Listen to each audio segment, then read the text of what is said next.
মানুষ আসলে গুনাহ করে ধ্বংস হয় ৬ কারণে।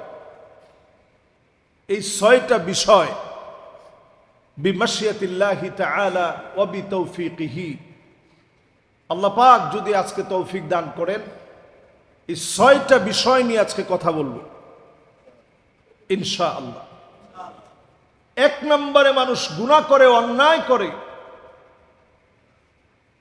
এইটা মনে করে ইয়াযনাবুনা বিরাজাইত তাওবাহ, অধিকাংশ লোক গুনাহ করে এটা মনে করে যে একটু পরেই তওবা করবে, আল্লাহ মাফ করে দিবে। যত লোক গুনাহ করে, গুনাহ করার পরেই মনে হয় অথবা সাথে সাথেই মনে হয়, গুনাহ করার সময় নিয়তি করে যে এখন গুনাহ করতেছে, আল্লাহ তো মাফ করে দিবে। এইটা মনে করা একটা গুনাহ, যে এখন গুনাহ করব, তওবা করব, আল্লাহ মাফ করে দিবে, এটা মনে করা আরেকটা গুনাহ। হাসান বসরি রাহিমাহুল্লাহ বড় চমৎকার কথা বললেন যে ইয়াযনাবুনা বিরাজাইত তাওবাহ, ১ নম্বরে মানুষ গুনাহ করে এইটা মনে করে যে গুনাহ করব, একটু পরে তওবা করব, আল্লাহ মাফ করে দিবে। আপনার অতীতের সকল গুনাহের জন্য আপনি তওবা করবেন, বর্তমান আর ভবিষ্যতের গুনার জন্য আপনি আল্লাহকে ভয় করবেন, প্রতিনিয়ত আপনি ইস্তেগফার করবেন।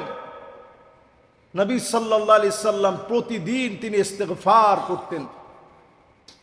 যে নবীজির জীবনে কোনো গুনাহ নেই, তিনি প্রতিদিন আল্লাহর কাছে তওবা করতেন। কুল্লু বানি আদম খাত্তা ওয়া খায়রুল খাত্তাইনা আত-তাওয়াবুন, সব বনি আদম গুনাহ করে ফেলে, অন্যায় করে ফেলে, অপরাধ করে ফেলে, মানুষ হিসাবে গুনাহ করে ফেলি, অন্যায় করে ফেলি, অবিচার করে ফেলি। যখনই আপনি মালিকের কাছে মাফ চাবেন, আপনার গুনাহগুলা যিনি মাফ করে দিবেন তিনি কে? এই নিয়তে গুনাহ করা যাবে না যে গুনাহ করতেছি, একটু পরে তওবা করব, আল্লাহ তো মাফ করবেই। এই নিয়তের বাহিরেও কত গুনাহ আপনার হয়ে যাবে, সব আল্লাহ মাফ করবেন। আল্লাহ রাব্বুল আলামিন ইন্নাল্লাহা ইয়াবসুতু ইয়াদাহু বিল-লাইল লিয়াতুবা মুসিউন নাহার, দিনের বেলায় গুনাহ করে ফেলেছেন, আল্লাহ পাক রাত্রি বেলায় আপনাকে ডাকবে, আদর করে বলবে, আয় আয় গোলাম, আমার দিকে ফিরে আয়। দিনের বেলায় গুনাহ হয়ে গেছে, দুনিয়ার কেউ দেখে নাই, কেউ বোঝে নাই, রাত্রি বেলায় আমি আল্লাহর কাছে ফিরে আসো। দিনের বেলায় গুনাহ করে ফিরেছিলে, অন্যায় করে ফেলেছিলাম, অবিচার করে ফেলেছিলাম, রাত্রি বেলায় মাফ চেয়ে নাও। চাইতে দেরি হবে, যিনি মাফ করতে দেরি করবেন না তিনি কে? ওয়া ইন্নাল্লাহা ইয়াবসুতু ইয়াদাহু বিন-নাহার লিয়াতুবা মুসিউল লাইল, আবার রাতের অন্ধকারে দরজা বন্ধ করে গুনাহ করে ফেলেছেন, আল্লাহ পাক ডেকে ডেকে আপনাকে মাফ করে দিবেন। গোলাম, অনেক গুনাহ করে ফেলেছ, অন্যায় করে ফেলেছ, অবিচার করে ফেলেছ, রাতের অন্ধকারে দুনিয়ার কেউ দেখে নাই, গুনাহ করে ফেলেছিলাম, আল্লাহর কাছে মাফ চেয়ে নে। রাতের গুনাহগুলার জন্য দিনের বেলায় অনুতপ্ত হয়ে অনুশোচনায় পড়ে যদি মাফ চেয়ে নেন, যিনি গুনাহগুলা মাফ করে দিবেন তিনি কে? কিন্তু এটা নিয়ত করে গুনাহ করা যাবে না যে গুনাহ করতেছি, আল্লাহ তো মাফ করবে। গুনাহ করার সময়ও আপনার ভিতরে মনে হচ্ছে গুনাহ করতেছি, অসুবিধা নেই, আল্লাহ তো মাফ করে দিবে, এটা মনে করা যাবে না। এটা সারাই তো কত গুনাহ আমার জীবনে। একটু চিন্তা করেন, এই প্রযুক্তির এই সময়ে সারা দুনিয়াকে যখন লিড দিচ্ছে এআই, আর্টিফিশিয়াল ইন্টেলিজেন্স যখন গোটা দুনিয়াকে লিড দিচ্ছে, চ্যাট জিপিটি যখন গোটা পৃথিবীর দুয়ার কেমন যেন উন্মোচিত করে দিয়েছে, সারা দুনিয়াতে কিছুদিনের মধ্যে আপনারা শুনবেন কোটি কোটি মানুষ চাকরিচ্যুত হবে শুধু এআই, এই প্রযুক্তির কারণে। এখন আর কোনো কিছুর জন্য কারো কাছে যাওয়া লাগে না, ঘরে বসেই এআই, এই প্রযুক্তির মধ্য দিয়ে, আর্টিফিশিয়াল ইন্টেলিজেন্সের মধ্য দিয়ে যে কোনো বিষয় মুহূর্তের ভিতরে সমাধানযোগ্য। তো বহু মানুষ চাকরিচ্যুত হয়ে যাবে, বহু মানুষ বিভ্রান্ত হয়ে যাবে, তথ্যের বিভ্রাটে মানুষ হারিয়ে পড়বে, নিজেদেরকে অতি জ্ঞানী মনে করে মানুষ ধ্বংস হয়ে যাবে। কিন্তু এটা ব্যবহার থেকে আমি দূরে থাকতে বলতেছি না, ব্যবহার করেন, কিন্তু ব্যবহার বিধি জেনে শুনে করতে হবে। আমি সেই দিন এর কাছে প্রশ্ন করলাম, পৃথিবীর সবচেয়ে পুরাতন ধর্ম কোনটা? তো এআই প্রথম বলল যে হিন্দু ধর্ম হচ্ছে পৃথিবীর সবচেয়ে সনাতন এবং পুরাতন ধর্ম। তো আমি এবার প্রশ্ন করলাম, তাহলে এই হিন্দু ধর্মের বয়স কত হবে? তো এআই জবাব দিল ৩,৫০০ থেকে ৪,০০০ বৎসর পুরানো হচ্ছে এই হিন্দু ধর্ম। আমি আবার প্রশ্ন করলাম, এই পৃথিবীতে সর্বপ্রথম মূর্তি পূজা চালু হয়েছে কখন? এআই জবাব দিয়েছে নূহ আলাইহিস সালামের জামানায়।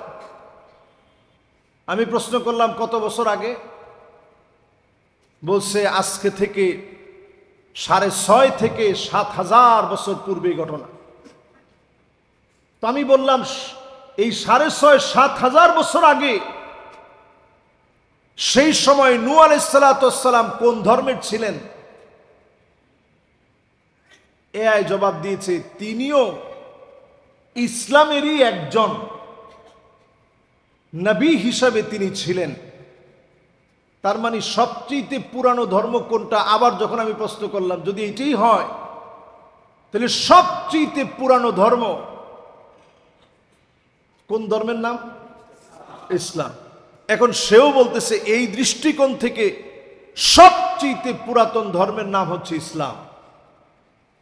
এজন্য যখন আপনি তথ্যগুলা নেবেন, এই তথ্য নেওয়ার ক্ষেত্রে সজাগ হতে হবে। প্রিয় ভাইয়েরা আমার, প্রযুক্তি নির্ভর এই সময়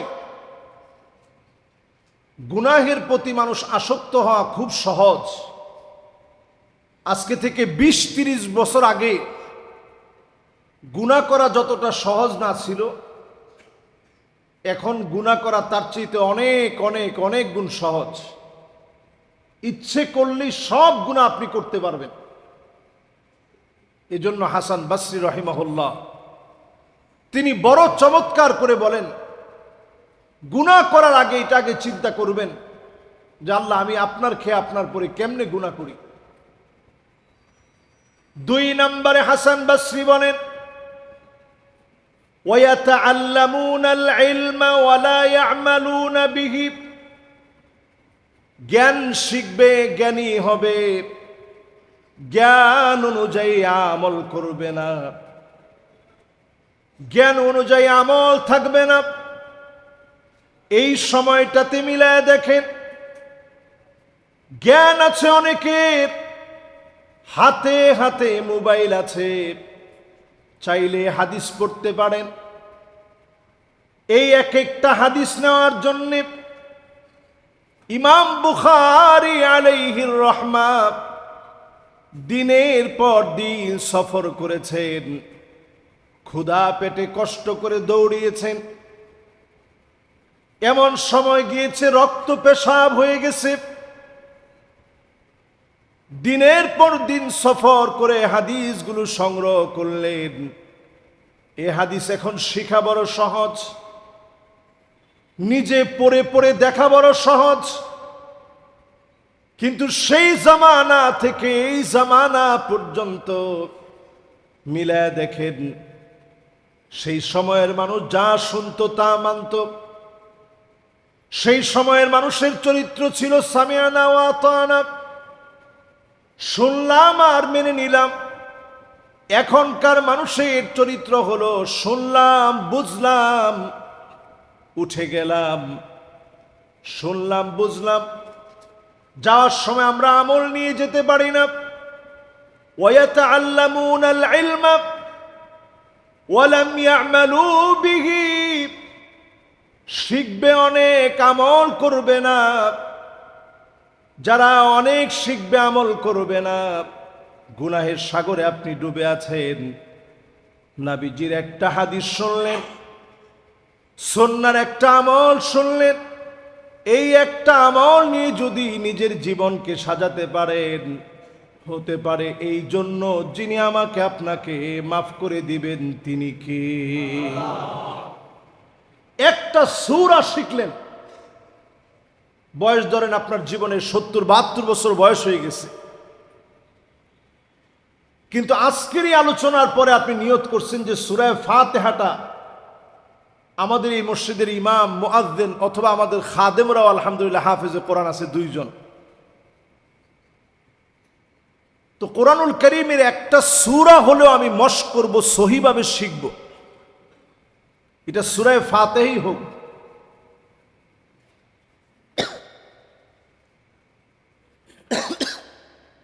যদি নিয়ত করে সূরা ফাতিহাটা শুদ্ধ করে পড়েন, এই একটা সূরা এর কারণে যিনি আপনার জীবনের গুনাহ মাফ করে দিতে পারেন তিনি কি? আল্লাহর নবীর কাছে একজন বৃদ্ধ সাহাবী আসছে। বয়স কেমন হবে? 85 থেকে 90 বছর ওনার বয়স। তাহলে বয়সটা কম না বেশি? আমাদের এখানেও যারা আসছেন অনেকের বয়স 85-90 এর কোঠায় আছে, এরকম খুবই কম, তারপরও আসেন। নবীজির কাছে আসছেন এই বয়সে, এসে বলতেছেন ইয়া রাসূলুল্লাহ আকরিনি মিনাল কোরআন, আপনি কোরআন থেকে কিছু একটা আমাকে পড়ান। তো নবীজি যেহেতু বৃদ্ধ মানুষ দেখছেন, নবীজি ওনার ধৈর্য কেমন এটা একটু আন্দাজ করতে চাইলেন। নবীজি বললেন পড়ো। আলিফ লাম রা। সাহাবীর সঙ্গে সঙ্গে বললেন নবী এটা তো হরুফে মুকাত্তাআত দিয়ে শুরু, এই সূরা বড় সূরা, এটা আমি পারবো না, আপনি ছোট কোন সূরা আমারে পড়ান। নবীজি বললেন ঠিক আছে তাহলে পড়ো হামিম। সাহাবী বলতেছে নবী এটাও তো বড় সূরা, এটাও আমার দ্বারা সহজ না কঠিন।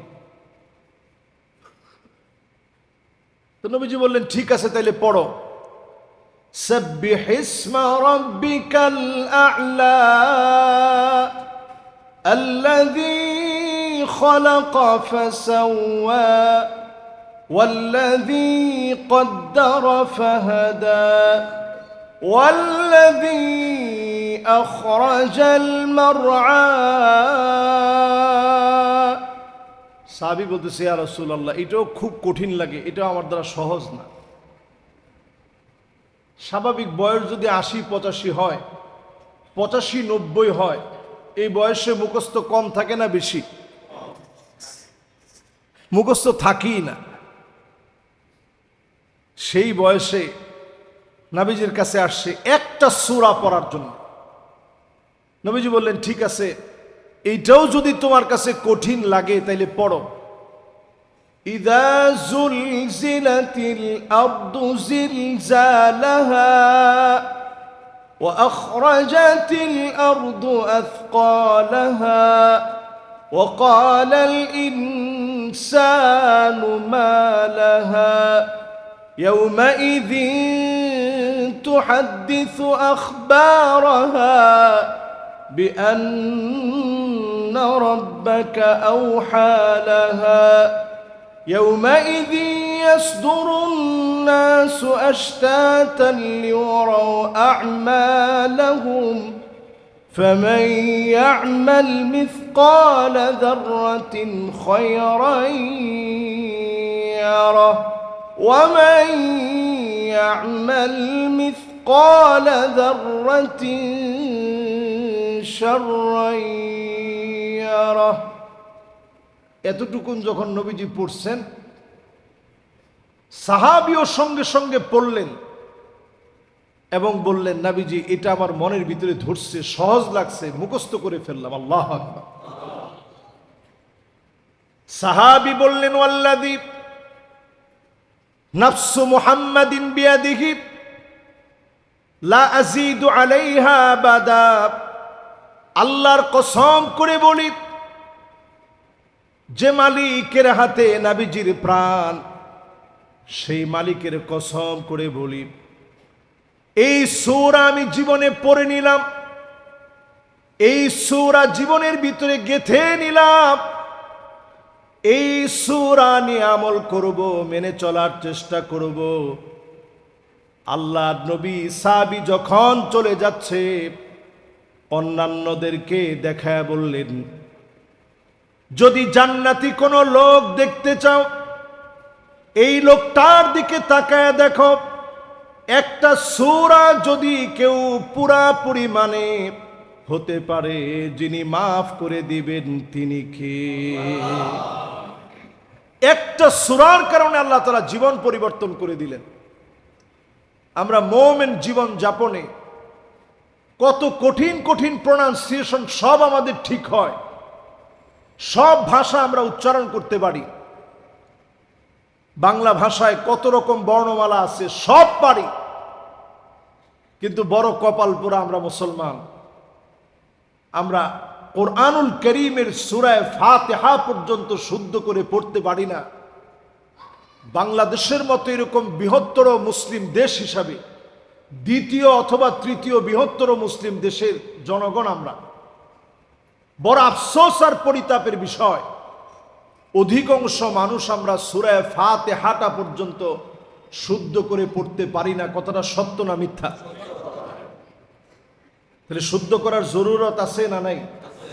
এই একটা সূরাও যদি আপনি পড়েন পড়ার মতো করে, আর যদি পড়ার সময় একটু মালিকের কল্পনা নিজের ভিতরে আনতে পারেন যে আল্লাহ আমারে দেখতেছে, আনতা আবুদাল্লাহ কাআন্নাকা তারাহু ফাইন লাম তাকুন তারাহু ফাইন্নাহু ইয়ারাক, এমন ভাবে আপনি ইবাদত করবেন কেমন যেন মালিককে আপনি দেখতেছেন।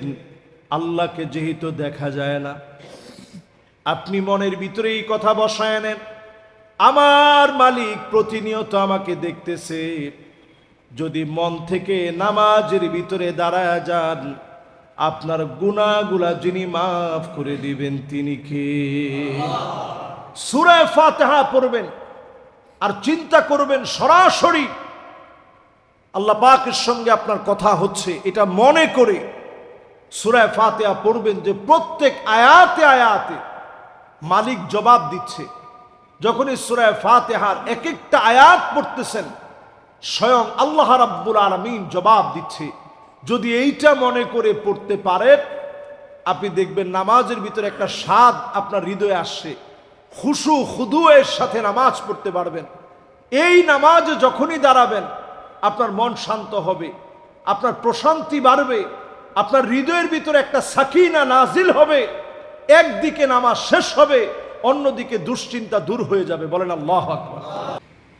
তাইলে আমাদের গুনাহের ভিতরে আমরা ডুবে থাকি 6টা কারণে। 1 নাম্বার কারণ, এটা নিয়ত করে গুনাহ করি যে একটু পরে তওবা করব। 2 নাম্বার কারণ, আমরা জানি ঠিক আমল করি না। 3 নাম্বার কারণ, ওয়ায়ামালুনা ওয়ালা ইখলাসা ফীহ, ঠিকই আমরা অনেকে আমল করি কিন্তু আমলের ভিতরে ইখলাস থাকে না। জোরে বলেন, কি থাকে না? অনেকে দেখবেন প্রথম কাতারে দাঁড়ায় নামাজ পড়তেছে, নামাজের সঙ্গে তার একটা সম্পর্ক আছে কিছু দিনের জন্য,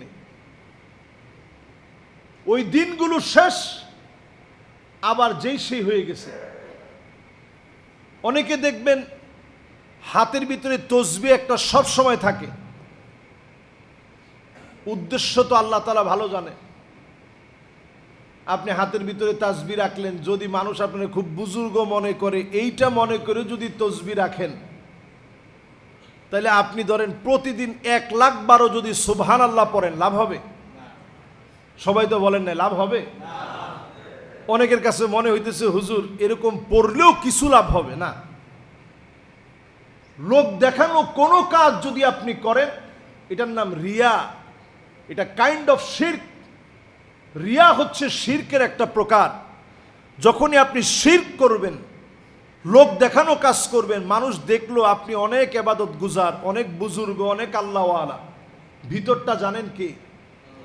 শুধু আল্লাহ তাআলা জানেন। রিয়া করা যাবে না। হাসান বসরি বড় চমৎকার করে বললেন, লা খিলাসা ইল্লা বিল ইখলাস। ইখলাস বিহীন যদি আপনি আমল করেন, কোন আমল আল্লাহর কাছে কবুল হবে না। আপনি অল্প আমল করবেন, আখলিস দীনাক ইয়াকফিকাল আমালুল কলিল। অল্প আমল করবেন, ইখলাসের সাথে যদি অল্প আমল করেন, নাজাতের জন্য যিনি যথেষ্ট বানায় দিবেন তিনি কে? আমল যত অল্পই হোক, লোক দেখানোর জন্য না। আমল যত কমই হোক, লোক দেখানোর জন্য হবে না, আল্লাহর জন্য হবে। হানজালা রাদিয়াল্লাহু তাআলা আনহু নবীর পরিচিত একজন সাহাবীর নাম। নবী করিম সাল্লাল্লাহু আলাইহি ওয়াসাল্লামের পরিচিত এক সাহাবীর নাম হানজালা। লোক দেখানোকে কি পরিমাণ ভয় পাইতেন একটু চিন্তা করেন। চিৎকার করে তিনি বলতেছেন, না ফাকা হানজালা, হানজালা মুনাফিক হয়ে গেছে। আবু বকর রাদিয়াল্লাহু তাআলা আনহু দৌড়ে গেলেন, হানজালার মতো সাহাবী কেমন করে মুনাফিক হয়ে গেল? হানজালা বলতেছে, ও আবু বকর, যখনই নবীজির সামনে থাকি অবস্থা একরকম থাকে, ওয়াজ নসিহত শুনলে অবস্থা একরকম থাকে, নবীজির কাছ থেকে চলে আসলে মনটা ঘুরে যায়, অবস্থা পরিবর্তন হয়ে যায়। এই যে আমার মনের দুইটা অবস্থা, আমার মনে হয় আমি হানজালা মুনাফিক হয়ে গেলাম। আল্লাহর নবীর কাছে আবু বকর সহ হাজির হয়ে গেছে, ডাক দিয়ে বলতেছে, না ফাকা হানজালা, ওগো নবীজি আমি মুনাফিক হয়ে গেলাম। আল্লাহর নবী বড় মায়া করে বললেন, ইয়া সুবহানাল্লাহ, ও হানজালা, তোমার মতো সাহাবী কেন মুনাফিক হবে? তোমার মতো সাহাবী কেন মুনাফিক হয়ে যাবে? তোমার মতো সাহাবী মুনাফিক হতে পারে না। কোন কারণে নিজেরে মুনাফিক মনে করতেছ? হানজালা বলে, ও নবীজি, যখনই আমি আপনার সামনে বসে ওয়াজ শোনার অবস্থায় থাকি, আমার কাছে মনে হয় ঈমানটা তাজা হয়ে যাচ্ছে। আবার যখন এখান থেকে চলে যাই, আমার মনে হয় ঈমানটা দুর্বল হয়ে গেছে। এই যে আমার মনের দুইটা অবস্থা, এই জন্য আমি মনে করতেছি আমি মুনাফিক হয়ে গেছি। আল্লাহ নবী বলেন, না রে হানজালা, সাআতাও ওয়া সাআ, সারাদিন তো আর নসিহত শোনা যাবে না। দিনের সামান্য সময় দুনিয়ার কাজ করার পরে সামান্য সময় হলেও আখিরাতের জন্য ব্যয় করেন। ঘন্টাখানিক সময় আপনি দুনিয়ার জন্য দিলেন, কয়েক সেকেন্ডের ভিতরে চিন্তা করে, সেকেন্ড সময় লাগবে না, ন্যানো সেকেন্ডের ভিতরে আপনি পড়ে ফেলেন সুবহানাল্লাহ, লা ইলাহা ইল্লাল্লাহ, আস্তাগফিরুল্লাহ, লা হাওলা ওয়ালা কুওয়াতা ইল্লা বিল্লাহ। যদি পড়তে পারেন, খুবই স্বল্প, অল্প সামান্য সময় নিয়ে একটু তাসবিহ আপনি পড়লেন, ন্যানো সেকেন্ড সময় লাগলো, 1 ঘন্টা দিচ্ছেন দুনিয়ার জন্য, সামান্য সময় দেন আখিরাতের জন্য। নবীজি বলতেছেন সারা দিন যদি তুমি শুধু দিনের কাজ নিয়ে থাকতা, লা সাফাহাতকুমুল মালাইকা আলা ফিরাশিকুম ওয়া আলা তুরুকিকুম, বিছানার ভিতরে ফেরেশতা হাজির হয়ে যেত, হাত বাড়ায়া দিত, ওগো আল্লাহর গোলাম হাত বাড়ায়া দেন, আপনার সঙ্গে একটু মুসাফা করি। রাস্তার ভিতরে ফেরেশতা এসে মুসাফা করত। সারাদিন তো দিনের কথা নিয়ে থাকা যায় না, দুনিয়ার পাশাপাশি যদি মাঝে মাঝে সময় নিয়ে খানিকটা সময় যদি আল্লাহর জন্য ব্যয় করেন, আপনাকে যিনি দামি বানায়া দিবেন তিনি কে? 3 নম্বরের পরে 4 নম্বরে লা ইয়ারদাউনা বিকিসমাতিল্লাহ, মানুষ গুনাহের ভিতরে ডুবে থাকে এই কারণে আল্লাহ পাকের বন্টনে সে খুশি হয় না। আল্লাহ পাকের বন্টনে খুশি হয় না। আমাদের অনেকেরই মনের ভিতরে চিন্তা আছে, উমুকে এতটুকু প্রতিষ্ঠিত হইলে আমি পারলাম না কেন? একসঙ্গে পড়ছি, আজকে আমি কোথায় সে কোথায়? তার বাড়ি আছে আমার বাড়ি নাই কেন? সে বাড়িওয়ালা আমি ভাড়াটিয়া কেন? আল্লাহর বন্টনে আপনি খুশি হইতে পারেন নাই। আল্লাহর বন্টনে যদি কেউ খুশি না হয়, প্রতিনিয়ত এই লোকটা আফসোসের ভিতরে থাকবে, গুনার ভিতরে লিপ্ত থাকবে। আল্লাহ যতটুকুন আপনারা দিছে আপনি খুশি থাকেন, যিনি বাড়ায়া দিবেন তিনি কে?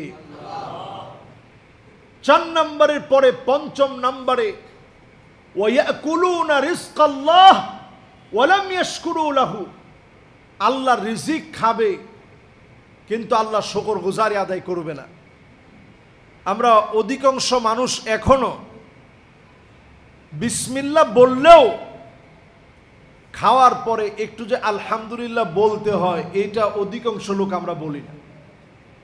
খাওয়ার শুরুতে বিসমিল্লাহ বলি, কারো বাড়িতে দাওয়াত খেতে গেলে তখন আলহামদুলিল্লাহ বলি, যেটা তো আল্লাহ মাগনা খাওয়াইছে, ঠিক আছে। আপনি যেই হালতে থাকেন, নিজের ঘরে 2টা ডাল ভাত খাইছেন, একটু খাওয়ার পরে বলেন আলহামদুলিল্লাহ, আল্লাহ কত কিছু খাওয়াইলেন। আর যদি পারেন আরেকটু বাংলাই বলেন, আল্লাহ এই খানা আমি খাওয়ার যোগ্য ছিলাম না, আল্লাহ আপনি আমারে খাওয়াইছেন। আমার কোনো শক্তির কারণে, সামর্থ্যের কারণে, বল আছে বলে, টাকা আছে বলে আমি খেতে পারছি এমন না, আল্লাহ আপনি খাওয়াইছেন। যদি এই কথা বলেন, আল্লাহ ফেরেশতাদেরকে ডেকে বলবে যাও আমি তারে মাফ করে দিলাম।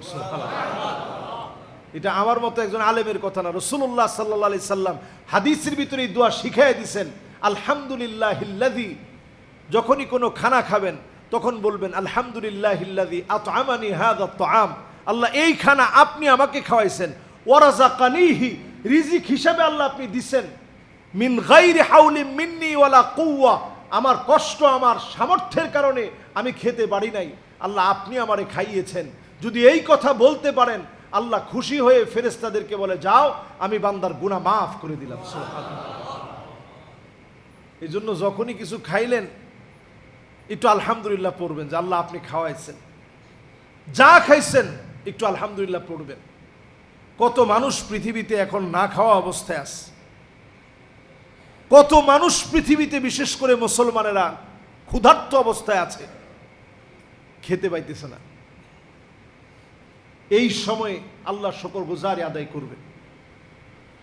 6 নম্বরে ওয়া আনতুম তাদফানু মাউতাকুম, মৃতদেরকে আমরা দাফন কাফন করি ঠিক, সেখান থেকে কোনো শিক্ষা আমরা গ্রহণ করি না দেখে গুনার দিকে আমরা ডুবে থাকি। এই যে আমাদের নিচে কবরস্থান আছে, কবরের ভিতরে এই বংশের কত বড় বড় ব্যক্তি এই বংশের ঘুমায় আছে। এই বংশের কত বড় বড় প্রদীপ বাতি সেখানে ঘুমায় আছে। যাদেরকে দিয়ে এই বংশের পরিচয়, তারা এখানে ঘুমায় আছে। আমি আপনি দুনিয়ার হায়াতে আছি, কবরে চলে যাওয়া লাগবে। এই কথাটা মাঝে মাঝে এখান থেকে যাওয়ার সময় একটু দেখে যাবেন, যা এটা আমার একটা ঠিকানা। যদি একটু এখান থেকে শিক্ষা নিতে পারেন যে এই জায়গায় আমার ঘুমাইতে হবে, তা আপনার দিয়ে অন্যায় হবে কেমনে? আপনি মানুষের কষ্ট দিবেন কেমনে?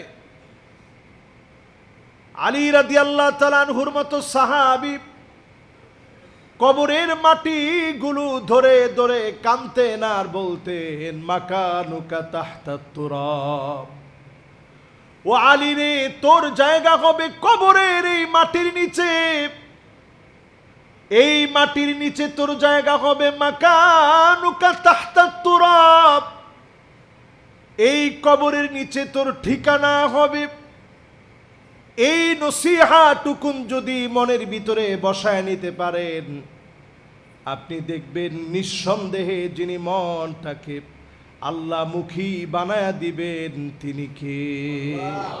প্রতিদিন একবার করে বলবেন মাকানুকা তাহতাত তুরাব, তোমার জায়গা হবে এই মাটির নিচে। মনটার ভিতরে যদি এই নসিহতটা বুঝাই দিতে পারেন, গুনাহের আসক্তি কমে যাবে। হাসান বসরি রহিমাহুল্লাহর 6টা অমূল্য নসিহা আজকে যেগুলো আমরা আলোচনা করলাম, আল্লাহ রাব্বুল আলামিন আমাদের জীবনে গুনাহ ছেড়ে দিয়ে আমলি জীবন যাপনে আল্লাহ রাব্বুল আলামিন কথাগুলোকে কবুল আর মঞ্জুর করুক, পড়েন আমিন।